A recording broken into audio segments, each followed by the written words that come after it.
நந்தகுமார், பூபே ஜான்ட்ட கேட்ட அதே கேள்வி தான் உங்கள்கிட்ட. பலமுனை தாக்குதல் அப்படிங்கிறத முதலமைச்சர் கையாளக்கூடிய விதம் கோபமாக கையாளுகிறாரா, நிதானமாக கையாளுறாரா? இல்லை, எப்பயுமே திமுகவை பொறுத்த வரைக்கும் கொஞ்சம் ஸ்டேபிளாக இருப்பாங்க. பட் விஜய் வந்ததுலேருந்தே அவங்க கொஞ்சம் அன்ஸ்டேபிள் ஆகிட்டாங்க. காரணம் என்னன்னு கேட்டிங்கன்னாக்கா, விஜய் அவர்கள் ஓட் பேங்க்குன்னு நீங்கள் செக்மெண்டேஷன் பண்ணி பார்த்தீங்கன்னா ஒரு 4 கீ பக்கெட் இருக்குது. இளைஞர்கள், மகளிர், சிறுபான்மையினர், எஸ்சி எஸ்டி. இந்த 4 பக்கெட் வந்து அந்த ஓட் பக்கெட் வந்து விஜய்க்கு ஜாஸ்தியாக இருக்குது. இதெல்லாம் இந்த காலகட்டத்தில் யார் வச்சுருக்காங்கன்னு பார்த்தீங்கன்னா திமுக கிட்ட இந்த ஓட் பேங்க் இருக்குது. அப்போ விஜய் அவர்கள் வர்றனால எங்கே பாதிப்புன்னா, முதல்ல அவங்க எதிர்பார்த்தது ஓகே பலமுனை போட்டி வரும்போது ஆன்டி இன்கம்பன்சி வாக்கு வந்து செங்குத்தா பிளக்கும், அதனால் நம்ம வந்து குளிர்காயெல்லாம் நினச்சவங்க வரக்கூடிய டேட்டாவை எல்லாம் பார்க்கும்போது கோர் ஓட் பேங்க் திமுகவினுடைய ஓட் பேங்கை கை வைக்கும் போது அவங்க வந்து ரொம்ப மிரண்டு போயிருக்காங்க. அதோட மட்டும் என்ன கைப்பற்றிட்டாரு? நீ தேர்தலே நடக்கல, பிரச்சாரம் முழுமையா செய்யல, களத்துக்கு முழுமையா போகல, என்ன கைப்பற்றிட்டாரு? So what? இப்போ பிரகாஷ் கூட சொன்னார் 2% மேலே விஜய் வாங்க மாட்டாருன்னு. நீங்களே கேள்வி கேட்டீங்க, எந்த அர்த்தத்தில் 2%? ஒரு மூத்த பத்திரிக்கையாளர் அவர்கிட்ட டேட்டா இருக்கும், களத்தை பார்த்துருக்காரு. எந்த டேட்டான்னு காமிக்க சொல்லுங்க. 2% ஒரு அசஸ்மெண்ட். அண்ணா முடிச்சறேன். இல்ல கேட்டேன், ஒரு நிமிஷம் முடிச்சறேன். என்ன பத்தி வரதுனால நான் வரேன். அடுத்த ரவுண்ட்ல சொல்லிடுங்க. இல்ல அடுத்த சொல்லிடுங்க. 2% இவருக்கு என்ன அசஸ்மெண்ட் இருக்கோ டிஸ்டர்ப் பண்றாருன்னா இவர் எந்த டேட்டால இருந்து வராரு? நான் அத தான் சொல்ல வரேன். இன்னைக்கு விஜயனுடைய ஓட் பேங்க், இன்னைக்கு யூத் தான் அவருடைய ஹையஸ்ட் ஃபேன் ஃபாலோயிங். இன்னைக்கு யூத்துக்கு நாங்க ஹோல்சேல் டீலர்னு யார் சொல்லிக்கிட்டு இருக்கீங்க? நாங்க இளைஞர் அணியை வச்சிருக்கிறோம், உதயநிதியை படமா காமிச்சிட்டு இருக்கிறோம்னு சொல்லிட்டு நீங்க சொல்லிட்டு இருக்கீங்க. திரைக்கவர்ச்சி மட்டுமே போதுமா சார்? யூத்துடைய வாக்குகளை கவர்றது. பதில் சொல்லிடுறேன். மகளிருக்கு பூரா இவங்க என்ன சொல்லிட்டு இருக்காங்க, நாங்க மாசத்துக்கு 1000 ரூபாய் கொடுத்தா போதும், இலவச பஸ் பயணம் கொடுத்தா போதும். மக்கள் பூரா இது வரைக்கும் அதிமுகவுக்கு ஓட்டு வங்கியா இருந்த மகளிர் பூரா நாங்க 1000 ரூபாய் கொடுத்ததுல இருந்து எல்லாரும் மடை திறந்த வெள்ளம் போற திமுகவுக்கு வந்துட்டாங்கன்னு மகளிர் வாக்க நம்பி நாங்க உட்கார்ந்துருக்கோம். எந்த பிரச்சனையா இருந்தாலும் மகளிருக்கு இன்னைக்கு தமிழ்நாட்டில் பாதுகாப்பு கூட இல்ல. விஜய்க்கு வருவதற்கு அவர் என்ன ஸ்ட்ராட்டஜி பண்ணிருக்காரு? அந்த வாக்கெல்லாம் விஜய்க்கு வரும் அப்படின்னா என்ன ஸ்ட்ராட்டஜி மேக் பண்ணிருக்காரு? விஜயனுடைய ஸ்ட்ராட்டஜி இன்னைக்கு இன்னொன்னு என்னன்னு கேட்டீங்கன்னா, இந்த சிறுபான்மையினர் சொன்னார் இல்லையா, இப்ப இந்த சிறுபான்மையினர்னு சொன்னதுல இன்னைக்கு இன்னொன்னு வந்து பெரிய கலக்கம் திமுகக்கு என்னன்னா, அவர் இந்த மீட்டிங்ல பேசும்போது என்ன சொன்னாரு? சிகப்பு, கருப்பு, நீலம். இதுல எங்க வந்து உங்களுக்கு வந்து அந்த ஆரஞ்சு கலர், வெள்ளை கலர், பச்சை கலர், இந்த காங்கிரஸினுடைய வர்ணங்கள்லாம் எங்க போச்சு? திமுகவினுடைய கலரு, கம்யூனிஸ்டுகளுடைய கலரு, விசிகாவினுடைய கலர் மட்டும்தான் இருக்கு. காங்கிரஸ் கலர் அங்க காணோம். அப்ப இன்னைக்கு நல்லாவே தெரியுது பெரிய அளவுக்கு காங்கிரஸ் வந்து தாவேகா கூட போறதுக்கு, தாவேகா காங்கிரஸ் கூட கூட்டணி வைக்கிறதுக்கு பெரும் முயற்சியில் இருக்கு. காங்கிரசும் தமிழ்நாட்டில் காங்கிரஸை மீட்டுருவாக்கம் பண்றதுக்கு திமுக கூட இருக்கிற வரைக்கும் வளர முடியாதுங்கிற கட்சியில் இருக்கக்கூடிய பல பேர் நேர்காணல் கொடுத்துருக்காங்க. இதெல்லாம் ஒரு கலக்கங்கள் இல்ல. எதுக்காக வந்து திமுக விஜயை பார்த்து பயப்படுதுன்னா இந்த காரணங்கள் தான். கோர் ஓட் பேங்க்ல கை வைக்கிறாங்க. நம்ம இருக்கக்கூடிய ஸ்ட்ராட்டஜி செய்யணும்ல, ஒரு வியூகம் அமைக்கணும்ல. அதை என்ன செஞ்சிருக்கிறாரு தான் அதை வாங்குறதுக்கு ஒருவேளை திமுக இருந்து வெளியே போற வாக்குகளை அதிமுக வாங்கலாம், நாம் தமிழர் வாங்க. விஜய் என்ன செஞ்சிருக்கிறாரு? இல்ல அதை தான் சொல்ல வரேன். இன்னைக்கு காங்கிரஸ் வந்து டிவிகே கூட போதுன்னா இது பெரிய ஸ்ட்ராட்டஜி இல்லையா? எங்க சொல்லிருக்காங்க சார்? ஒரே நிமிஷம் இருங்க. எங்க சொல்லிருக்காங்க? சும்மா கற்பனையா கட்டி விட்டு கற்பனையாவே போறீங்க. நான் கேக்குறது ஏன் போனோம்? ஏன் காங்கிரஸ் போனோம்? ஜெயிக்கிற அணியில இருந்து காங்கிரஸ் ஏன் போனோம்? காங்கிரஸ்னுடைய வர்ணத்தை சொல்லலன்னு கேக்குறேன் நான். அது சொல்லுவாங்கங்க, அது இதுதாங்க பேசிக் நேரம். அப்புறம் அதே மாதிரி கை நம்மளை விட்டு போகாது.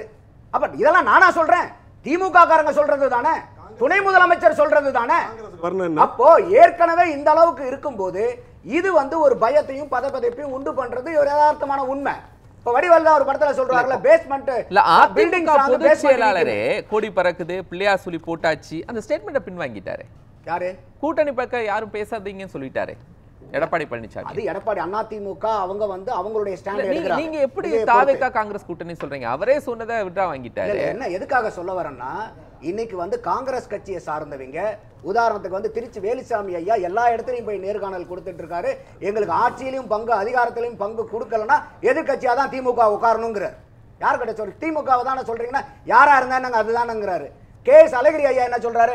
இது வரைக்கும் எங்களை உறிஞ்சு உறிஞ்சு ஜூஸா குடிச்சிட்டீங்க, சக்கையை மட்டும் எங்களுக்கு கொடுக்குறீங்க, எங்களுக்கு ஜூஸ் வேணுங்கிறாரு. தொடர்ந்து சட்டமன்ற தேர்தல், நாடாளுமன்ற தேர்தல், 2 நாடாளுமன்ற தேர்தல் வெற்றி வாகை சூடி இருக்கிறாங்க திமுக காங்கிரஸ் கூட்டணி. தாவேகா கூட போறதுக்கான ஏதாவது ஒரு 2-3 காரணங்களை நீங்க சொல்லுங்களேன். கரெக்ட். இப்போ அதனால தான் இப்போ என்னன்னா, மத்திய அரசாங்கத்தில் காங்கிரஸ் இருக்க வரைக்கும் அதுல வந்து அதிகாரத்தை வாங்கி குளிர் காஞ்சது திமுக.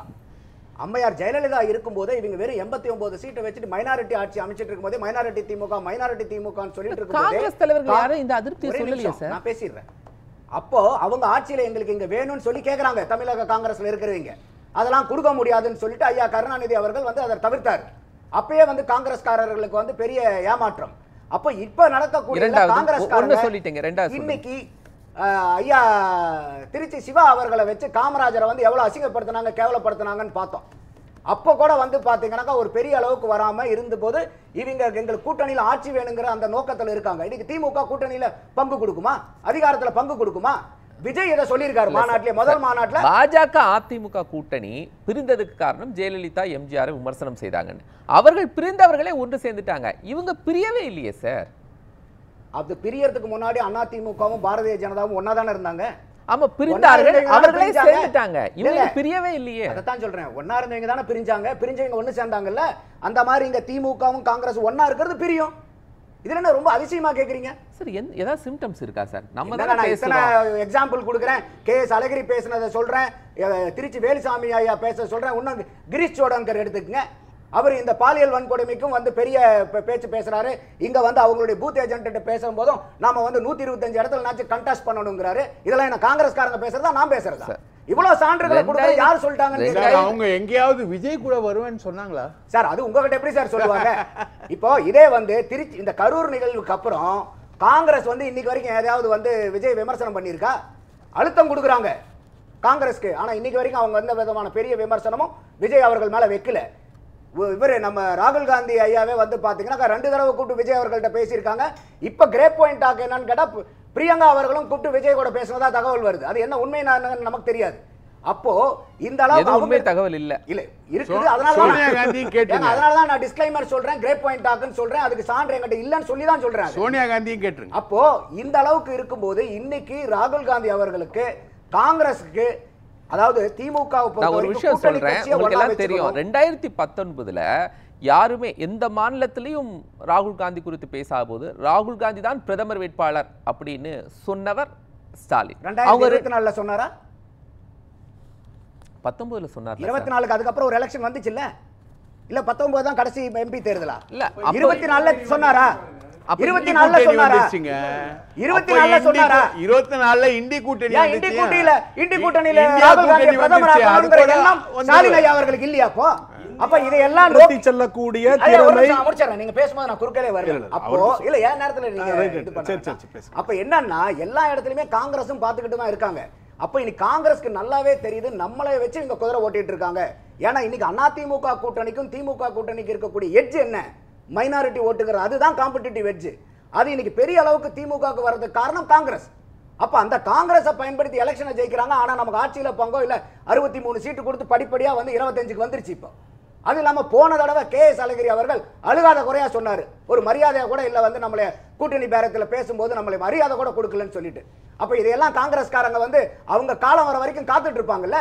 இன்னைக்கு வரைக்கும் காங்கிரஸ் வாய்ப்பு இல்ல. நீங்க சொல்றதுக்கு தாவேகா ஒரு அருமையான வாய்ப்பா கிடைச்சிருக்கு காங்கிரஸ்க்கு. நான் புரிஞ்சுக்கிறேன். இப்போ இதுவரைக்கும் திமுக காங்கிரஸ் தொடர்ந்து வெற்றி பெற்று இருக்கு. அந்த இன்டாக்டான கூட்டணி தான் காரணம். இதை உடைக்கிறதுக்கு இல்லைன்னா இதுல இருந்து காங்கிரஸ் கொண்டு வரதுக்கு விஜய் என்ன செஞ்சிருக்கா? இது வரைக்கும் ராகுல் நேர்ல சந்திச்சிருக்காரா? அவர் பல மாநாடுகள் நடத்தினாரு. காங்கிரஸை அழைத்தார்களா? தொண்டர்களை பார்த்தாரா? மக்களை பார்த்தாங்களா? காங்கிரஸ்ல எந்த தலைவர்கள் கூட பேசினார் நேரடியா? இல்ல, அதாவது இன்னைக்கு நீங்க விஜய் அவர்களுக்கு இப்ப இவர் நம்ம பிரகாஷ் ஐயா சொன்ன மாதிரி 2% போது என்னுடைய அசஸ்மெண்ட் வந்து பாத்தீங்கன்னா மினிமம் 15% விஜய்க்கு என்னுடைய அசஸ்மெண்ட். அப்படி இருக்கும்போது இன்னைக்கு வந்து ஒரு காங்கிரஸ் அங்க வரும்போது ஆட்டோமேட்டிக்கா அது வந்து ஒரு பெர்ஸ்பெக்டிவ் மேட்டர். 15% தானே சொல்றீங்க? ஆமா 15% என்னுடைய அசஸ்மெண்ட். அவரு ஆதவர்ஜனா 26 கூட சொல்றாரு. அது இன்னைக்கு வரைக்கும் என்னுடைய அசஸ்மெண்ட்ல அது புலப்படல. அப்ப இன்னும் வந்து ஒரு 5 மாசம் வந்து அரசியல் தேர்தலுக்கு காலம் இருக்கு. அப்ப என்ன மாதிரி நடவடிக்கைகள் எங்க இருந்து எடுப்பாரு அப்படிங்கிற ஒரு கணிப்பு. நான் முதல்ல சொன்னேன், பெருவாரியான வாக்கு எங்க இருந்து எடுக்கப்படும்னா டிஎம்கேனுடைய கோர் ஓட் பேங்கை விஜய் கை வைப்பாரு. அதனாலதான் வந்து நான் அதான் தான் சொன்னேன். இன்னைக்கு அதாவது நம்ம யதார்த்தமா பேசுவோம், விஜயனுடைய கோர் பேங்க் ஓட் பேங்க் இது எடுப்பாரு. நான் எடுக்க மாட்டாரு சொல்லலாம். ஆனா அதிகமா எடுக்கிறது எங்க இருந்து எடுக்க போறாரு? டிஎம்கேனுடைய கோர் பேங்க்ல இருந்து எடுப்பாரு. காரணம் என்னன்னா அவருடைய எங்க எலெக்ஷனே நிக்கலனா ஒரு எலெக்ஷன்ல கூட நிக்கல. அதனால என்ன இப்ப சோ வாட் எலெக்ஷன்ல நிக்கலனா இப்ப ஒரு புதுசா ஒரு டீம் வந்தா கப் அடிக்க கூடாதா டோர்னமென்ட்ல? புது டீம் எல்லாம் இன்னைக்கு டெபியூ வர டீம் வந்து கப்பை ஜெயிக்க கூடாதுன்னு ஏதாவது சட்டம் இருக்கா? என்ன பேசுற வாக்குகள்ல எந்த பகுதி வாக்குகள் அவர் எடுப்பார்? எது திமுகவுடைய வாக்குகள்? நான் தான் சொன்னேன், இளைஞர்களுடைய வாக்கு பெருவாரியான வாக்கு அங்கிருந்து எடுப்பாரு, மகளிரினுடைய வாக்கு பெருவாரியா எடுப்பாரு, சிறுபான்மையினருடைய வாக்கு பெரும்பான்மையா எடுப்பாரு, எஸ்சி/எஸ்டி வாக்கு வங்கி பெருவாரியா அவர் எடுப்பாரு. அவருக்கு இருக்கக்கூடிய அந்த ஓட் பேங்க்ல இளைஞர்கள், பெரிய செக்மெண்ட், இந்த நாலு செக்மெண்ட், சிறுபான்மையினர் இவங்க எல்லாம் திமுக வேண்டாம் விஜய் தான் வேணும்னு சொல்றதுக்கு இவர்களுக்கு விஜய் என்ன செஞ்சிட்டார்? அதாவது இன்னைக்கு வரைக்கும் நம்ம வந்து இந்த கொள்கை பேசுறாங்க இல்லையா, இது கூட பூபதி கூட பேசினார். கொள்கை வந்து ஏன் வந்து விஜய் விமர்சிக்கிறார்னா, திராவிட கொள்கைன்னு நீங்க சொன்னீங்கனாலும் செஞ்சீங்களா? இப்போ வந்து அவங்க பேசுறது என்ன? சமூக நீதி, சமத்துவம், சுயமரியாதை, பெண்ணுரிமை. இன்னைக்கு சமூக நீதின்னு பேசுறீங்க, இன்னைக்கு வரைக்கும் வந்து சாதிவாரி கணக்கெடுப்பு எடுத்தீங்களா? உங்களுடைய கூட்டணி கட்சியில் இருக்கக்கூடிய அண்டை மாநிலங்கள் எடுக்கிறாங்க. சமூக நீதி சமத்துவம்னு பேசுறீங்க. உங்க குடும்பத்திலிருந்தே முதல்வரும் வராரு, துணை முதல்வரும் வராரு. அப்ப முதல்வரும் துணை முதல்வரும் ஒரே வீட்டுல இருந்து வர அளவுக்கு உங்களுக்கு ரெப்ரசன்டேஷன் இருக்கா இந்த பாப்புலேஷன்ல? அடுத்தது வந்து பாத்தீங்கன்னாக்கா உங்களுக்கு வந்து சுயமரியாதை. இன்னைக்கு டிஎம்கே 75 பார்த்தோம், அங்க பூரா என்னது? இப்ப ஆண்டுட்டு இருக்கிறவர் ராஜராஜ சோழன், ஆள போறவர் ராஜேந்திர சோழன். இதுதான் வந்து சுயமரியாதையா? இது சுயமரியாதையினுடைய அடையாளமா? அடுத்தது நீங்க சமத்துவத்துக்கு வாங்க. இன்னைக்கு வந்து பொன்முடி ஐயாவை வந்து எதுக்காக பதவி விட்டு நீக்கினீங்க? ஒரே நிமிஷம் முடிச்சதையும் இல்ல, பொன்முடி ஐயாவை எதுக்காக பதவி விட்டு நீக்கினீங்க? இன்னைக்கு எந்த காரணத்துக்காக திருப்பி அந்த பதவியில கொண்டாந்து உட்கார வச்சிருக்கீங்க? பொன்முடி அவர்கள் இப்ப ஸ்டேஜ்ல பேசுற ஒரு அம்மா வச்சு, ஏமா நீ எஸ்சி தானே எஸ்சி தானேன்னு கேக்குறாரு. அதுக்கும் அதே ஆர் ராசாவை வந்து பெரம்பலூர்ல வந்து பொது தொகுதியா மாறினதுக்கு அப்புறம் இந்த ரெண்டுக்கு என்ன வித்தியாசம் இருக்கு? அப்போ திமுக சொல்லக்கூடிய கொள்கைகள் செயல்பாட்டுல ஏதாவது இருக்கா? பெண்கள் வாக்குகளை கவர்வதற்கு திமுக பல விஷயங்களை சனாதனத்தினுடைய அடையாளமா உதயநிதி ஸ்டாலின் இருக்காரு. எப்ப ஸ்டேஜ் ஒரு கேள்வி கேட்டாரு, என்ன கொள்கை சொல்லிட்டா போதுமா? செயல் வாக்குகளை வாங்குறதுக்கு சொல்லணும், செயல் ஒண்ணா வேற இருக்கறனால தான் விமர்சிக்கிறாங்க எல்லாரும். சனாதனம்னா அதுக்கு அர்த்தமே தெரியாம பேசுறாங்க.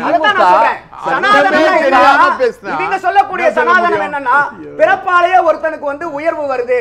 அப்ப இல்ல நான் கேக்குறேன் சார், 19 இவர் கேக்குற கேள்வி நந்தகுமார் சார் ஒரே 29ல உள்ளார என்னோட கேள்வி 21ல என் கேள்வி நீங்க வாங்கிருங்க, என் கேள்வி வாங்கிருங்க, என் கேள்விக்கு பதில் சொல்லுங்க. சனாதனத்தினுடைய உதயநிதி ஸ்டாலின் ஐயா சொல்றேன், என்னோட கேள்விக்கு பதில் சொல்லிருங்க.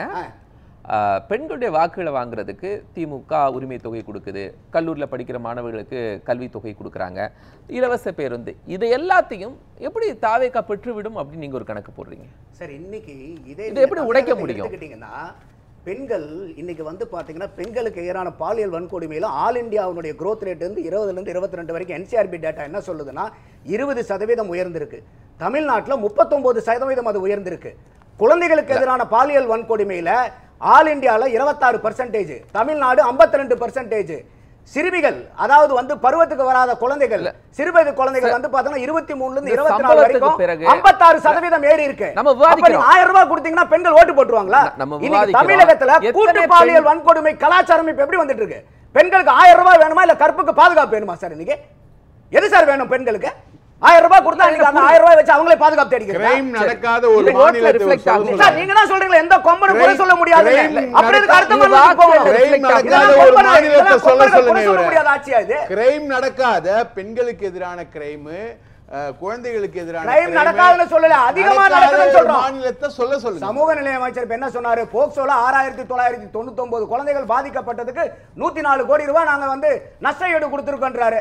இது வந்து எந்த கொம்பனும் குறை சொல்ல முடியாத ஆட்சியா? சரி, அப்ப என்ன 1000 கோடி டார்கெட் வச்சு அடிக்கிறீங்களா? இங்கேயும் எத்தனை போக்சோ கொண்டு போறீங்க?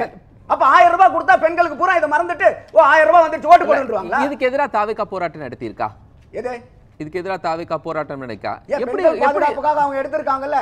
தாவேகா எடுத்த போராட்டத்தை வந்து நண்பர் சொல்லிட்டோம், அத பத்தி எனக்கு கவலை இல்ல. இல்ல எப்படி ஓட்டா கேக்குறது? இவங்க சொல்ற கொள்கைக்கும் செய்யறதுக்கும் ஏதோ செயல் இருக்குப்பா. அந்த சனாதனத்தை பத்தி பேச வராங்கல்ல, சனாதனம்னா என்னங்கறது விட்டுருங்க. சனாதனம்னா வேண்டாம். இல்ல இல்ல நம்ம இந்த சப்ஜெக்ட்டுக்குள்ள இவங்க இப்ப இவர் நம்ம சப்ஜெக்ட்டுக்குள்ள பார்ப்பனியம்னு பேசினாரு. இவங்க பிரச்சனை என்னன்னா பார்ப்பனியை எதிர்ப்பு பண்ணிட்டாங்கன்னா